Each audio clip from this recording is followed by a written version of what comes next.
The ability to live from the income of your personal resources. This should be everyone's goal, to someday be able to live from the income of your personal resources. Now you can work not because you have to, but because you want to. Do what you have to as quick as you can so you can do what you want to as long as you can. Next key phrase. Economics is major because it's such a vital part of your life. Someone says, well, money is the root of all evil. Not true. Here's what it really says. The love of money is the root of all evil. Here's what's noble, what money can do. The projects it can support. The relief from debt it can create. So economics is major. The key, of course, is what you do with it. If you earn a lot, you should give a lot. If you've been given much, now much is required. Everyone has to solve this about the money to go for. And here's the philosophy, we've already covered it. You should earn as much as you possibly can in the reasonable time devoted to economics. The key is to earn as much as you possibly can. Not at the sacrifice of your friendships, not at the sacrifice of values, not at the sacrifice of integrity. Let's talk now about what to do with the dollar. Now, here's the tendency on attitude, because attitude determines so much of our lives. Your financial journey begins with what you do with the first dollar. Here's the two challenges of life. Number one, the development of our full potential. Challenge number two is the wise use of all our resources. And let me share with you now a little plan. Because when I met Shoaff, and he asked me about my financial condition, he said, how much money have you saved and invested the last 6 years? And I said 0. He said, not a good number. Next key phrase, it's not the amount that counts, it's the plan that counts. So let's start with something now as seemingly as small as $1. Here's what we teach, teenagers especially. You should never spend more than 70 cents. Now, what do we do with the other 30? Here's some of the most important information. 10 cents is for charity. Here's one of the best things to teach kids, generosity. Because first we're going to teach abundance, to provide more than you could use for yourself. Because now that gives you great joy to give 10%. Now the next 10 cents is called the use of capital. Here's what capital and capitalism is. So jot this down. Capital is any value you set aside to be invested in an enterprise that brings value to the marketplace, hoping to make a profit. Taking capital and investing it in an enterprise and bringing the value to the marketplace we call capitalism. First of all, the farmers understand it. Here's what seed corn is. It's capital. So the farmer sets aside his seed corn. Question, would he let his family eat it? This seed is not to be eaten. It's to be invested, to take a risk, cared for in the summer, harvested and multiplied in the fall. And we can teach kids the early fundamentals of capitalism.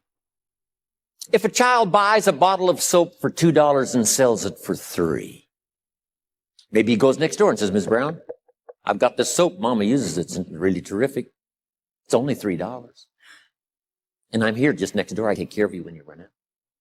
Ms. Brown says, well, to be honest with you, I've got plenty of soap. Kid says, you better let me come in and check. Kids don't need sales courses. No. Now we must teach the child what to do with this $3. So jot this down. You must now set aside the $2 to buy another bottle of soap. He said, well, that's true. You can't spend the whole $3. You'd be out of business. Some adults, you see, don't know that. Now, guess what we call this little kid? We call him a capitalist. So 10 cents to show a profit. Now, here's the other 10 cents. It's 10 cents that you invest and let someone else use it.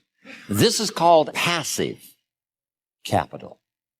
So we've got active capital and passive capital. Maybe you invest this in a stock, and the stock pays you dividends, and also there may be an increase in the value of the stock. 70, 10, 10, and 10. It's very simple.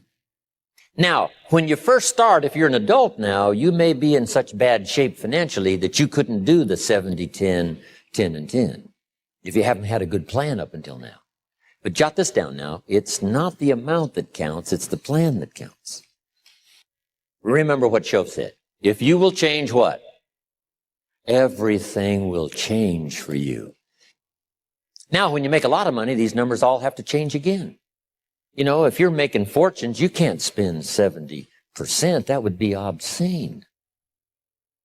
I probably spend less than 10% of my income. And now you can imagine if the 70 has gone clear down to 10, you can imagine now what these numbers will be. So make this note. It's your life and it's your future and it's your economics. This is just a suggested plan. Okay. Now here's 2 or 3 more keys on financial independence. Here's number 1. Keep strict accounts. Keep strict accounts. It's just a good habit to have. It's like picking up the trash. It becomes the person you are. Here's the next one. Pay your taxes. Here's what paying taxes does. Feeds the goose that lays the golden eggs called American opportunity. You say, well, the goose eats too much. Probably true. But make the note, better a fat goose than no goose. Everybody should pay. As poor as you might be, you've got to say, no matter how poor I am at the moment, I will make my contribution. Everybody needs to pay. Now, here's one of the best stories ever written. According to the record, Jesus and his disciples one day were at the synagogue, and as Jesus and his disciples stood outside watching the people come by, putting their money in the treasury, it said, some came with large amounts. Some came by with small amounts. Then along comes a little lady, and she puts 2 pennies in the treasury. And Jesus said to his disciples, look at that. And she gave more than everybody else, because I'm positive her 2 pennies represented most of what she had. So since she gave most of what she had, she gave the most. When the little lady put her 2 pennies in the treasury and walked away, here's what didn't occur. Jesus didn't run after this little lady and said, hold it, little lady. You're so pitiful. We have decided to take the 2 pennies out of the treasury and give them back to you. If it would have occurred, she would have been what? Insulted. Jesus left her 2 pennies in the treasury, even though she was poor. Great story.